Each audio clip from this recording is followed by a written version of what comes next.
province is encouraging more people to pay for diagnostic testing. The government will save massive amounts of tax dollars by catching an individual's health problem much earlier.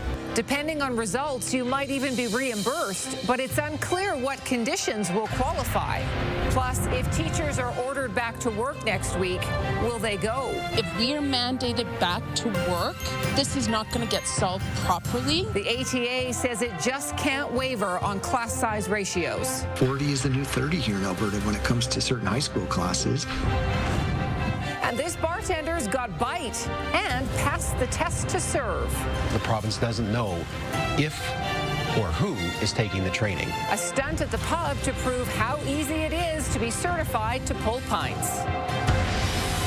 CTV Calgary, local breaking news with Tara Nelson.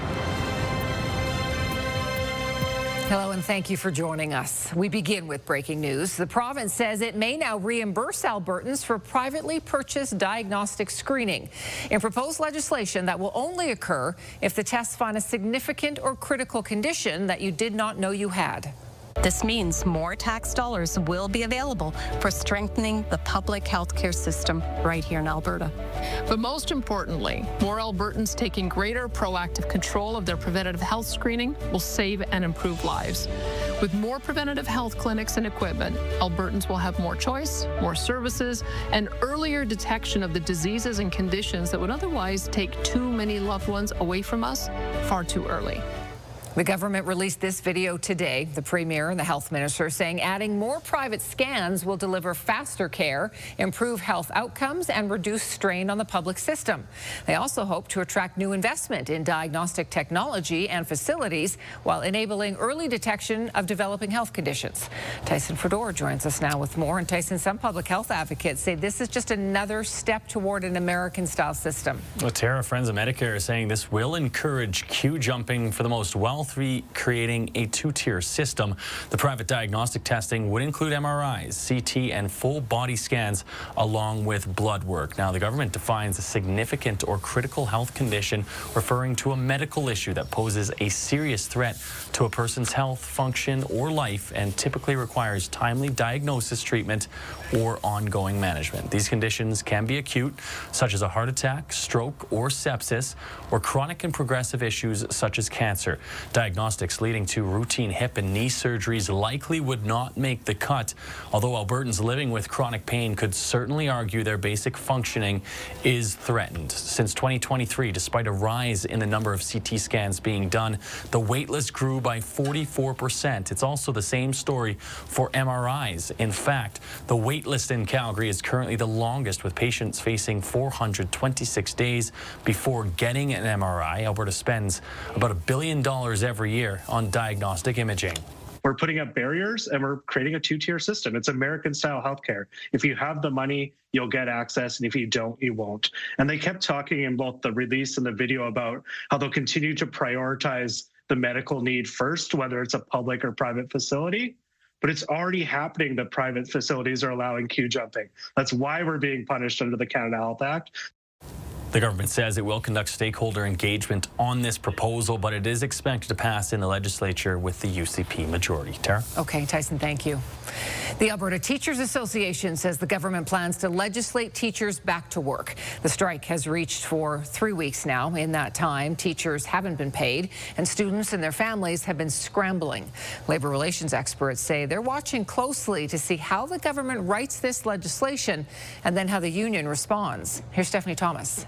Carrie Forster has been on strike and away from her grade 1 classroom in Airdrie to demand changes in education. So there's a lot of complexities. There's a lot of kids. We're doing body break and we couldn't even move properly. And I found that for a veteran teacher overwhelming.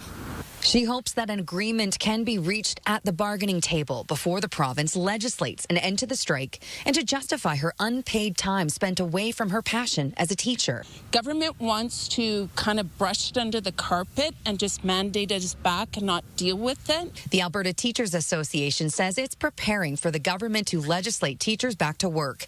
The legislature resumes the fall session on Thursday. The union is already speaking with lawyers on how to respond. One sticking point for them is classroom sizes and the student-teacher ratio.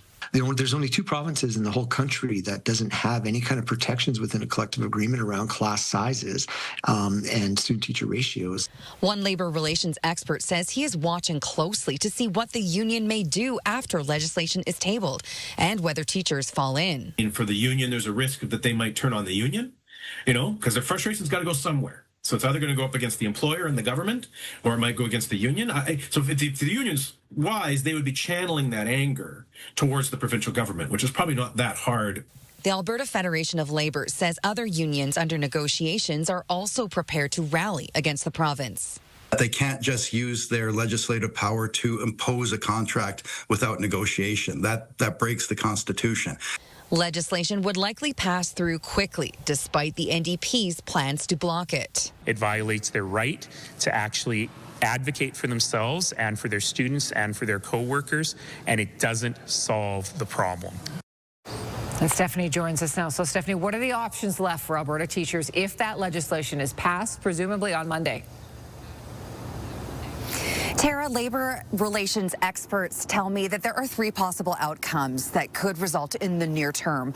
One is that teachers are legislated back to work under binding arbitration, which would be decided by a third party. The second option would be teachers return to work under a work to rule status, which means that there would be no voluntary or extracurricular activities beyond the scope of a teacher's work. And the third option is that teachers could defy the legislation and continue to strike illegally. Now, another thing that labor experts are looking at is to whether or not the province incorporates the notwithstanding clause in the legislation, and that would block the union's ability to launch a legal charter challenge against the province. And as I mentioned earlier, Tara, the ATA does confirm that it is speaking with lawyers about what it could do next. Stephanie Thomas reporting. Stephanie, thank you. About 1,000 Calgary area teachers are expected to hit the highway tomorrow, heading to the legislature for a big rally. At least 20 buses are booked, and people will carpool as well. Calgary area teachers were busy preparing signs this afternoon to bring to the event, which is expected to include teachers and supporters from across the province. This plan for us to go up is to show that we stand strong behind our association and we stand strong behind our conviction on what we are doing right now. And so we are strong, and whatever's going to happen in the future, we are stronger today, and we are still in this fight. The rally will be held outside the legislature while the throne speech happens inside. The new legislature sitting could include back-to-work legislation from the UCP government. Calgary's new mayor and council are ready to get to work, but several recounts will happen this week first. At least 3 campaigns say they will apply for recounts in tight races. Jordan Canagan is at City Hall tonight. So, Jordan, how will this all play out? Well, Tara, all the candidates are trying to navigate these new provincial rules, and they can apply for a recount in several situations, one of which is under unofficial results. A candidate can request a recount, but only if they can establish that there are reasonable grounds to believe that the count is inaccurate. Now, they can also request a recount of the official results, but they can only do so at individual voting stations that are very close.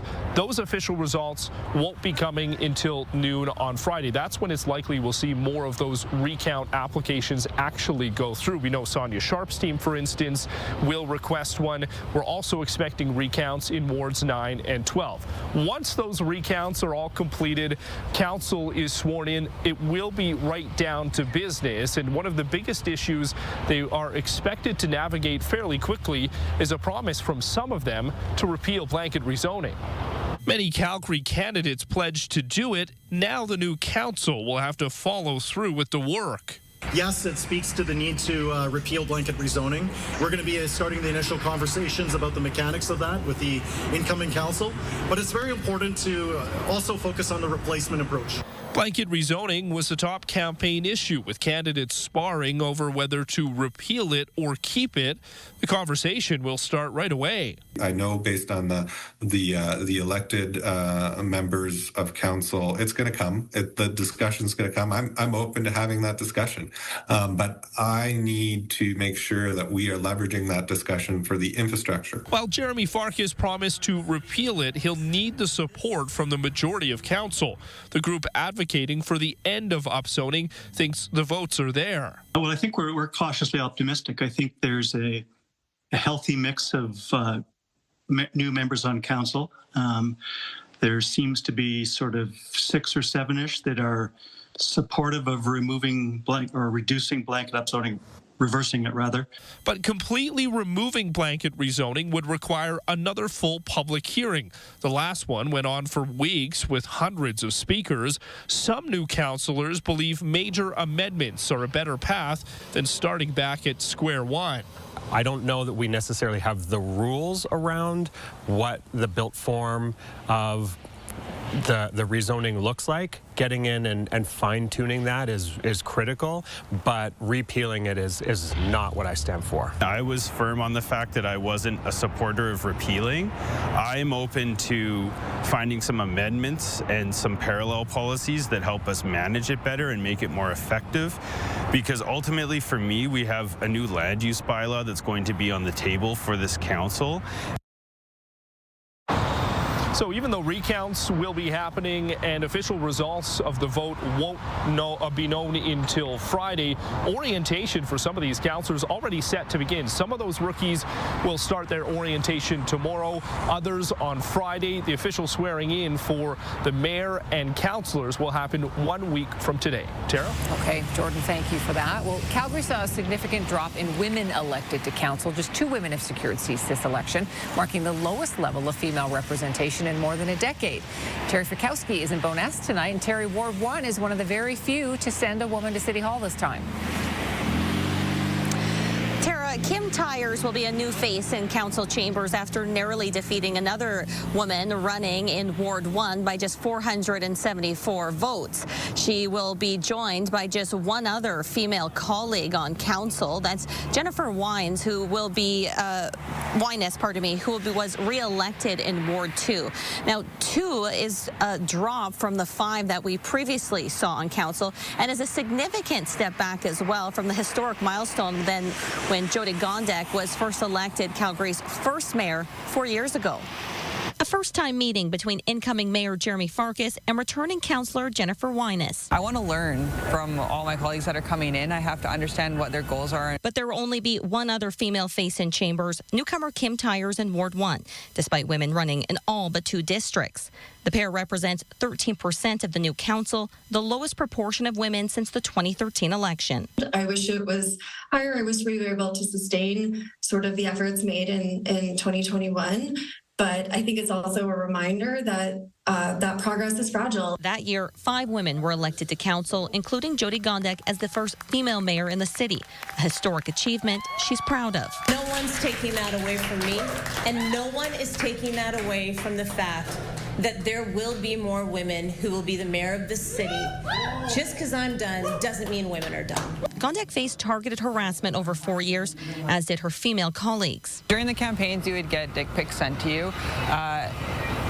And you just have to stay focused on policy and doing the job. It's one of many barriers that continue to face women in politics, in addition to a disproportionate burden of caregiving and challenges with securing financing. When we think about 51% of the population is female and to only have 2 out of 15 on council, that's disappointing. And for only potentially 2 women to always bring in that perspective can be a burden. There is a strong show of female representation among public school trustees, with 6 of the 7 seats held by women, though experts suggest that may reflect gender roles at play. Because it is in the education space, that this is a role that is coded as being feminine, so it's sort of seen as appropriate or sort of gender stereotype aligned for women to serve in those positions.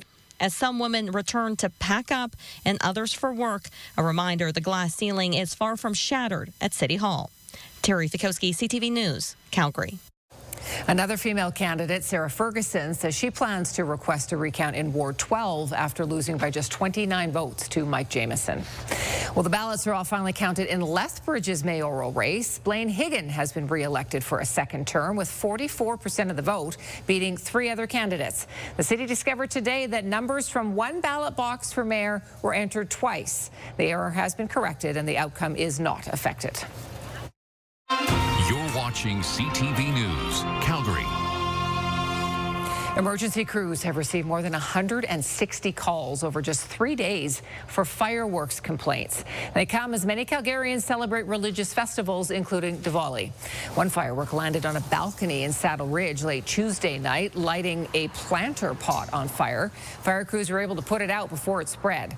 Another firework on Monday night got into the wheel well of a truck in Cornerstone, causing $30,000 damage. Calgary Fire believes people are buying the fireworks from outside the city, and they're emphasizing it is illegal to use them without a permit.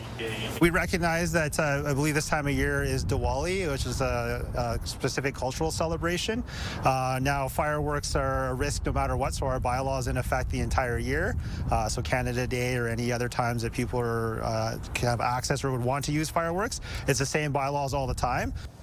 One person has received a ticket so far. Fines for using fireworks without a permit start at $250.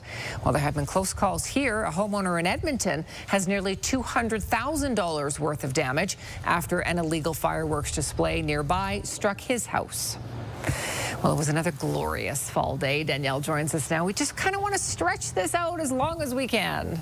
As long as we possibly can. We sure have been spoiled. This has been fantastic. So in the city, the winds have been calm, the sun has been out, and the temperatures have been warm. So considering we're moving into late October here, we're doing okay. 13 degrees is the temperature right now. Our high was 14, so we're slowly starting to cool for the day. The winds are calm still.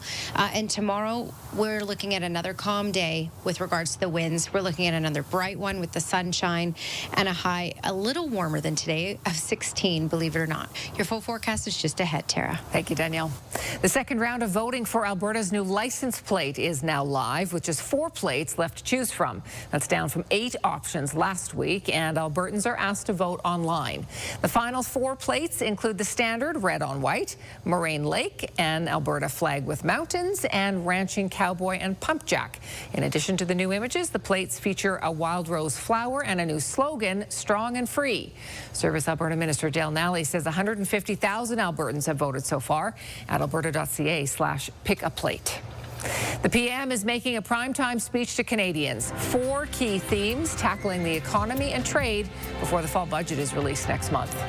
And inside Calgary's latest office to residential conversion project. Will this help revitalize the downtown core?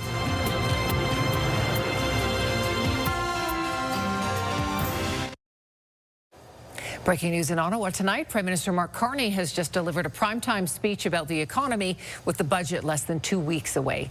Alicia Fielberg has been watching and joins us from the newsroom. So, Alicia, what did the Prime Minister say? Tara, Prime Minister Mark Carney spoke to students in Ottawa, saying that they are entering the workforce at a moment of rupture in our history. The world is more dangerous and divided. The U.S., as we all know, has fundamentally changed its approach to trade. It's raising its tariffs to levels last seen during the Great Depression. And the scale and the speed of these developments are not part of a smooth transition, they're a rupture. And they mean that our economic strategy needs to change dramatically. He discussed diversifying trading partners away from the U.S., including Canada prioritizing buying our own resources. He also discussed a new talent and immigration plan to fill the workforce needs. Another theme was climate, and finally, the core principle of the budget, to spend less and invest more. Now, earlier today, the Prime Minister met with the leader of the Bloc Québécois, who said that his MPs will support the budget if some key demands are met, including increasing health transfers to the provinces by more than $11 billion. Carney also met with the leader of the Conservatives, who says that they are open to collaboration. And the Liberals will table the budget on Tuesday, November 4th. If they can't get opposition support, the minority government would fall, and there would be the second election in 7 months. But some MPs say Canadians are not in the mood for that, Tara. Okay, Alicia, thank you. The latest data from Avis & Young shows office vacancy in Calgary is sitting around 22%, which is still high. But the city is working to change that number by converting empty office spaces into homes to battle the affordable housing crisis. Jacqueline Wilson reports. The city is marking the completion of its 5th office to residential conversion project. The former Dominion Centre office building on 8th Street Southwest has been converted into a 132-unit residential rental tower. 84 of those units are for non-market affordable housing. This building that we're in today already has residents, and we are starting to see the momentum reflected into the activity on the street, support for local business. The developer, Alston Properties, received around $8.5 million in funding through the Downtown Development Incentive and the Downtown Retrofit Challenge. It's paramount to do projects like this. These are very challenging and risky projects, and without the grant, these would be extremely difficult to do. The city is working to revitalize the downtown core, in part by increasing population. Family is probably the most important thing when you're trying to change the perspective of a community, which was really, office workers. And then when we lost the office workers, you saw that lack of activity on the streets. Downtown's office vacancy rate sits at 27.2%, up 1.5% from last quarter, according to Avison Young, with energy sector layoffs and mergers, along with office relocations being the main drivers. Just this year, there's some movements. The CNRL change, of course, came to fruition this year. And that was essentially a move and a relocation and some right sizing there. Brendan Yadlowski forecasts a long-term recovery in the downtown office sector, especially with these conversions. It's reduced the available inventory significantly. It's going to continue moving forward. There's even in the downtown market, there's over 4 million square feet of slated office space to be converted to residential. And that's a significant amount, right? That's almost 10% of what the total inventory is. As for Dominion Civic Apartments inventory, it's leased half the units in 7 weeks. Jacqueline Wilson, CTV News, Calgary. So far, the Downtown Calgary Redevelopment Incentive is supporting 21 office conversion projects into over 2,600 new homes, nearly 230 hotel rooms, and 1 hostel. This is CTV News, Calgary. Let's bring Danielle back in now. If you thought today was nice, just wait. Tomorrow sounds even better. Yeah, and to kick off or to end the work week on Friday, even better. So we have a lot of warmth, a lot of sunshine in the short-term forecast. Things are a bit different looking longer term, and we'll talk longer term in just a moment. But oh, look at that. 13 degrees right now in the city still as that sun starts to set. 14 degrees in Lethbridge and Milk River. Lethbridge actually got nearly to 20 today. Got up to a high of 19. And those mid-teens in through Medicine Hat, Brooks, Drumheller earlier today. So we've had some warmth. It will be even a little warmer tomorrow. Today, the key thing is the winds were calm pretty much everywhere except for Pincher Creek, where we had 50-kilometer-per-hour gusts. Somewhat close to that in Red Deer. But really everywhere else, we had calm winds. They didn't even register as gusts in Lethbridge and Brooks. And for us in Calgary, close to 30, so not so bad. This will pick up south of Calgary tomorrow. So 60-kilometer-per-hour gusts possible tomorrow in Pincher Creek, 50 in Lethbridge, and 40 in Medicine Hat. For us here in Calgary, we should remain under 30, so it will be another calm day in the city with regards to the winds. Also, not a whole lot to talk about. Radar and satellite, you can see a lot going on in BC, but the mountains are going to keep all of that moisture and activity off on the BC side, and we're just going to get some cloud cover at times, but still a whole lot of sunshine. And again, the winds will pick up in the far south for tomorrow. Looking at conditions over this next couple of days here, and yeah, other than a couple cloudy periods, another key thing to mention is the overnight hours, Saturday night right into early Saturday morning. Friday night into early Saturday morning, closer to Pincher Creek, Crozes Pass, we'll likely get a little bit of spillover of some rain, maybe even some wet snow as well, but it should not head any further east than that. So it's quiet everywhere else, other than a couple cloudy periods, and the winds will pick up a little bit. Looking at the longer range forecast, your Action Furnace 5-day forecast, 16 degrees is our high for tomorrow. That's even a couple degrees warmer than what we had today. Lots of sunshine, and in the city, calm winds. 18 degrees by Friday, so temperatures picking up closer to that 20 mark for Friday, believe it or not. We'll have a little more cloud cover. By the weekend, that's when we slowly start a decline, so we'll be eased into it. 13 degrees for Saturday. Then by Sunday, our daytime high will be in the single digits. And just to show you next week, As you can see, all the daytime highs will be in the single digits. So we have to enjoy all this warmth while it's here because it's a much cooler week next week, Tara. Thank you, Danielle. Still ahead, the growing problem of copper theft in our city. New details on how widespread the problem is and how it is impacting more and more communities. And she's fetching more than laughs, the dog that took a test to try to get her license behind the bar.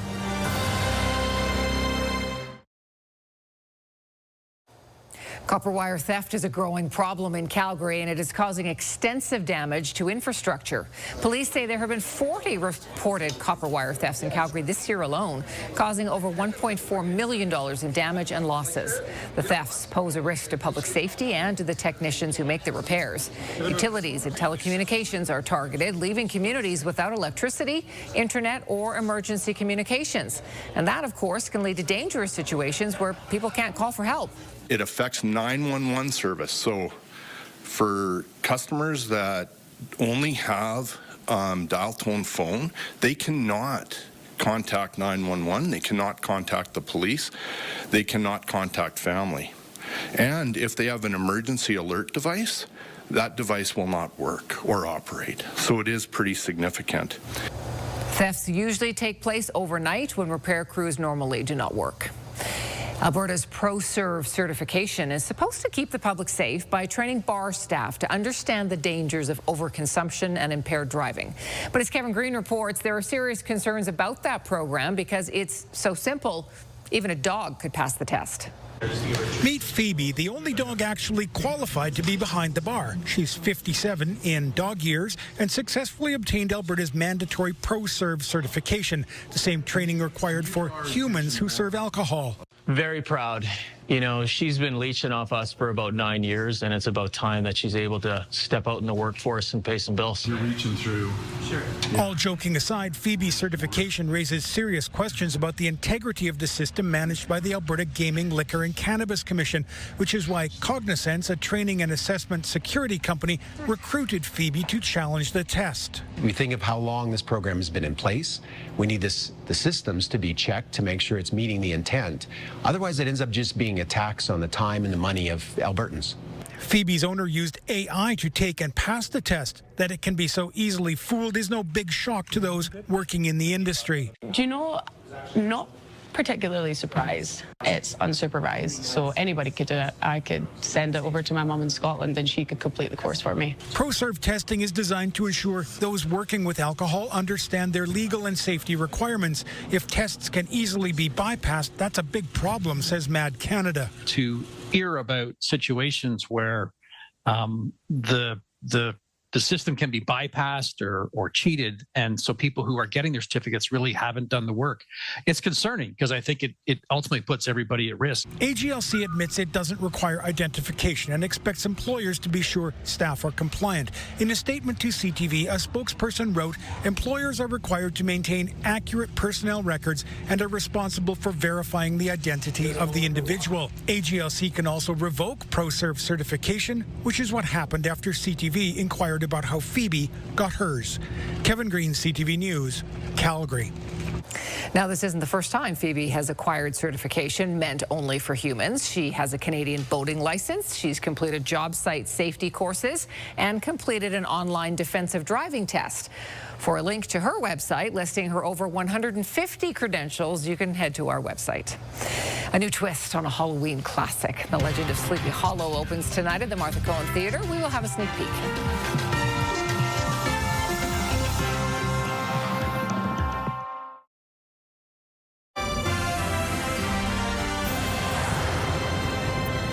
There are a number of classic Halloween stories, and 2 theatre companies have rewritten one American play into a Canadian adaptation. The story is The Legend of Sleepy Hollow, now a production by Alberta Theatre Projects and the Old Trout Puppet Workshop. Kevin Fleming reports. A school teacher Precisely. Oh, so he says. It's a classic fall setting. The original Legend of Sleepy Hollow short story was published in 1820. This 2025 adaptation is by writers with the Alberta Theatre Projects and the Old Trouts Workshop. The story itself is a completely new version. It's nothing like Tim Burton's. It's not quite like the cartoon of Walt Disney in I think it's the 40s that was made. Matthew Mooney and a total of 7 other actors bring the story to life on stage. It's exciting to be able to take something familiar and flip it on its head and make it new, fresh, and exciting. Sam Kadri's job is to take what the writers have come up with and adapt it to the stage. This is his first time working with the Old Trouts. I've only admired them from close and from afar, so it's been really, really exciting to dig deep and dive into their minds and their world. The challenge for Peter Balkwell, who helped write the adaptation, was training the actors to become puppeteers. Mooney's never done something like this before. This is a completely new endeavour for me, and there's certainly been times where it's been stressful, but I've got a good team that has supported me throughout the entirety, from cast to the director to stage managers and the theatre, so it's been excellent. Balkwell says the production could become an annual fall classic, similar to The Christmas Carol. It's exciting. I expect every theatre in Canada is going to want to run this show, and I think there's going to be some interest for folks down in the States too, because we speak about their current situation, and everybody wants to find a voice on that. The show runs now through November 9th at the Martha Cohen Theatre. Kevin Fleming, CTV News, Calgary. Now, the show's producers wouldn't show us the Headless Horseman life-size puppet because they want it to be a surprise for those who come see the production. We've posted more information about the Legend of Sleepy Hollow on our website. So it's a good Halloween tale. Yes. Well, we know that hockey season is in full swing, and this little fan is getting into the sport with a classic. Oh, the great hockey game. It's the best thing you can name. It's the best thing you can name. It's the great hockey game. This is little Connor learning the hockey song by Stompin' Tom Connors. He's got an illustrated book to help him. He already has the words memorized. He's got the melody down. He loves hockey. Not surprising. He was named after Connor McDavid and Connor Bedard. You got to learn that song when you're young. Yeah, if you're in a hockey household, you're going to be hearing it for a long time. And he's super cute. He's very cute, yeah. Well, here's a cat channeling her inner Meowly Cyrus.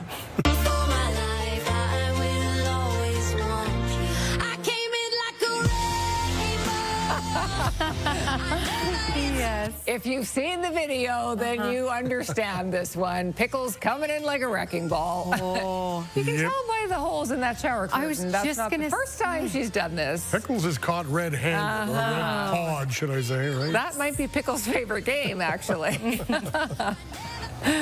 Well, worlds collided at a West Coast zoo when some resident bears got a friendly visit from one of their wild brethren.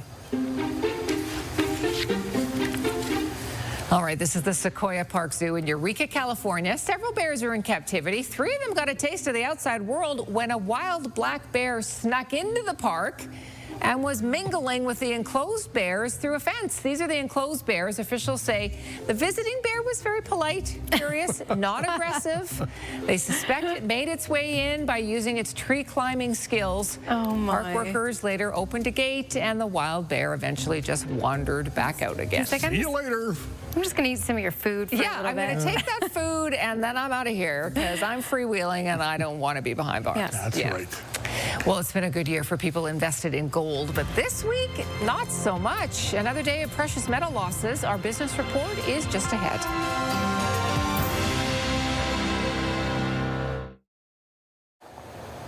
Skywatch weather camera. The sun is setting on a stunning day once again. We had sunshine in the city. We had some warmth in the city. The winds were calm. I mean, you can't ask for much more as we near the end of October. 13 degrees is the temperature at the airport at the moment. We got to a high of 14 today, which is above the normal of 10. Again, we are starting to lose the daylight moments here. So we're down to 10 hours and 18 minutes. All right, looking at the temperatures at the moment, 12 in Brooks, 14 in Medicine Hat, Lethbridge, Milk River, almost that in Pincher Creek, and Calgary at 13. Nothing really to talk about radar and satellite because all of this going on BC is going to be held off by the mountains. Just occasionally a couple cloudy periods will creep through. All right, your 24-hour forecast brought to you by Action Furnace Fixed Rider. It's free tomorrow morning, 5 degrees at 8 a.m. and then 16 in the afternoon. The winds will stay just as calm tomorrow in Calgary, and the sun will be just as bright tomorrow in Calgary. It will be windier, though, further south. I'll show you that in a second here. But first, Kamloops 15 tomorrow, Kelowna almost that. 16 in Edmonton, Red Deer, Rocky Mountain House tomorrow. Olds down to Calgary, Drumheller warmer at 18. High River 17. Now Lethbridge, you're looking at 50 km/h gusts possible tomorrow. Crozes Pass, Pincher Creek, 60 km/h gusts tomorrow out of the west. But that's going to pump the temperatures up in Lethbridge to 17. Medicine Hat, Milk River as well. Enjoy this because the longer range trend, as you can see here, by Sunday and next week, our daytime highs will be in those single digits. Tara. Thank you, Danielle. The province wants to reimburse Albertans for privately purchased diagnostic screening, but that will only happen if it finds a serious or critical condition that you didn't know you had. The province says this will reduce wait times, but critics say it's a step toward more privatization. Teachers from across Alberta will converge on the legislature tomorrow. They're rallying outside while a new legislative session begins inside that could include a back-to-work bill. And at least 3 Calgary civic election campaign teams have indicated they will apply for a recount in tight races, but those likely won't start until Friday. A new culinary offering at the Calgary Airport aims to elevate the traveling experience. Wander Kitchen and Bar is now open on Concourse C in the terminal. It's headed by renowned chef Nicole Gomez, winner in season 5 of Top Chef Canada. The Calgarian went on to found Cluck and Cleaver restaurant with her sister Francine.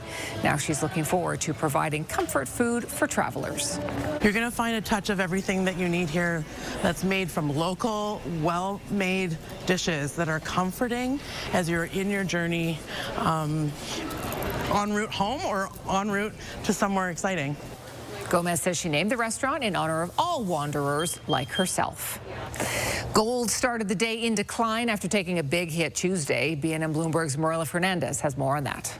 Gold hit a high on Monday of close to $4,400 an ounce. On Tuesday, it started to sink.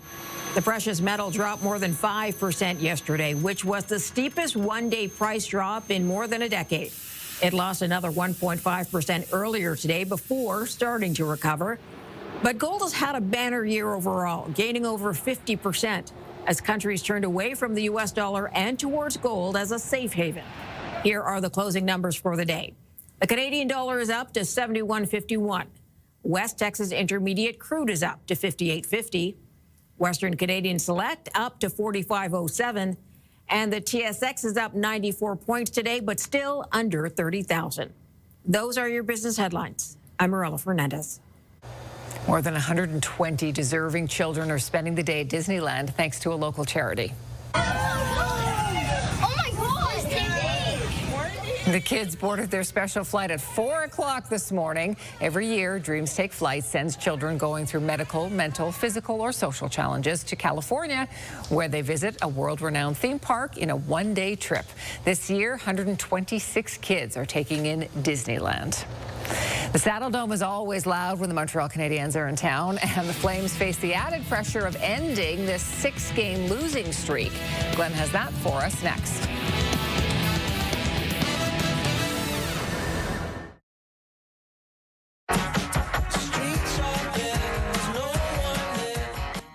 The Black Keys are coming to Calgary this summer. The American rock duo will perform at Spruce Meadows in June. It's part of the Show Jumping Facility's live and intimate concert series. The Black Keys perform June 5th and 6th. Tickets go on sale at 10 a.m. this Friday through Show Pass. The Calgary Flames will try to snap their 6-game losing streak tonight. Glenn is back with us. Glenn, the Dome will be rocking. Well, hopefully that helps them. Let's hope so, Tara. The Montreal Canadiens in town, paying their only visit to the Dome this year. And you know it's going to be lots of Hab fans at the Dome tonight. always makes for a great atmosphere. The Flames lost their 6th straight game on Monday night as the Winnipeg Jets beat them 2-1. Rookie Sam Honzik is still looking for his first NHL point. He came so close to scoring his first goal in that game against the Jets, ringing this one off the post in the 3rd period. Honzik has looked good in his 5 games with the Flames this season, and the 20-year-old is certainly feeling a lot more comfortable. Feel way more comfortable, in receiving hits, giving and using my size and speed, right? And I can really feel myself that I feel more comfortable playing. But I'm trying to put myself in uncomfortable positions to still, be focused and dialed in and earn a spot. He's a very smart man where he recognizes, how can I help this team, and maybe down the road I see myself as a little different player, but right now I'll be a guy that's going to forecheck and kill penalties for this team. So I feel like he's figuring out what he has to do to establish himself as an NHL player, and then we'll keep growing his game from there. Well, that game just underway, no score in the first period. We know the Saskatchewan Roughriders will finish in first in the West. After that, well, you got to be a mathematician to figure out who finishes second and third, who goes to the crossover. That'll all be figured out after the weekend. Meanwhile, the Stamps announced their Player Award nominees today. What a year it's been for Stamps running back Dedrick Mills. He leads the CFL with 1,340 rushing yards and is tied for the lead in majors with 11. Mills is a Stamps nominee for Outstanding Player. Really excited, happy to be nominated for the team most outstanding player. I'm just thankful for my teammates, thankful for my team, thankful for the coaches and the staff, everybody that voted. I'm just happy to be here. Jalen Philpott has had a breakthrough season with the Stamps. The 4th-year slot back has a career-best 61 catches for 831 yards and has scored 3 touchdowns. He's up for the most outstanding Canadian. I'm starting to get very comfortable, in the offense. Nice comfortability with VA, and just kind of starting to play like how I feel like I should have been playing early on in my career, and again, that's just being comfortable and having a full season under my belt and actually staying healthy. Second-year defensive lineman Clarence Hicks is tied for second in the CFL with 11 sacks. He's in the running for most outstanding defensive player. Oh, no, that's surprising. I said all year that I felt like we had at least 6 people on defense that could be Defense Player of the Year of the league and for this team. So me getting it, that means a lot. Rookie offensive lineman Chris Fortin stepped into the role of starting center in Week 2 when Bryce Bell suffered a season-ending injury. He's up for Rookie of the Year.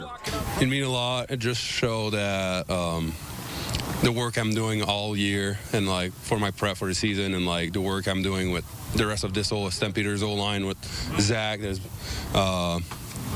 just been great, but job's not done. Zach Williams was nominated for the Stamps' Most Outstanding Lineman, and punter Mark Vassett is in the running for the Most Outstanding Special Teams Player. The Stamps wrap up the regular season on Friday in Edmonton against the Elks. That seems like it went fast. How are we already at the end of the football season? Right, playoff time coming right around the corner. Yeah. Well, we've had some pretty nice weather for some pretty good football games. Yeah, at this time of year, it's normally not like this necessarily. I mean, it happens sometimes. Tomorrow will be even warmer than today. So 16 degrees, and in Calgary specifically, relatively calm winds just like today and lots of sunshine. A few clouds will creep in on Friday, but we should get even warmer, at least 18 degrees. Then things will start to cool by the weekend, 13 for Saturday, and for Sunday and all of next week, our daytime highs will be in the single digits. So it's a much cooler week next week. I want to make sure you have a heads up on that. And Halloween, you're looking at a high anywhere between 6 and 9 degrees. Just a heads up. It's a long ways away, so I will keep you posted as we get closer. Weather window brought to you by Lux Windows and Doors, crafting quality windows and doors for your style, budget, Alberta's climate. And Hugh Hancock sent this in from Canmore. Is this not, hang on, let me remove the banner here. It's a fantastic shot. It's really good. Thanks for your company tonight. We'll see you again tomorrow.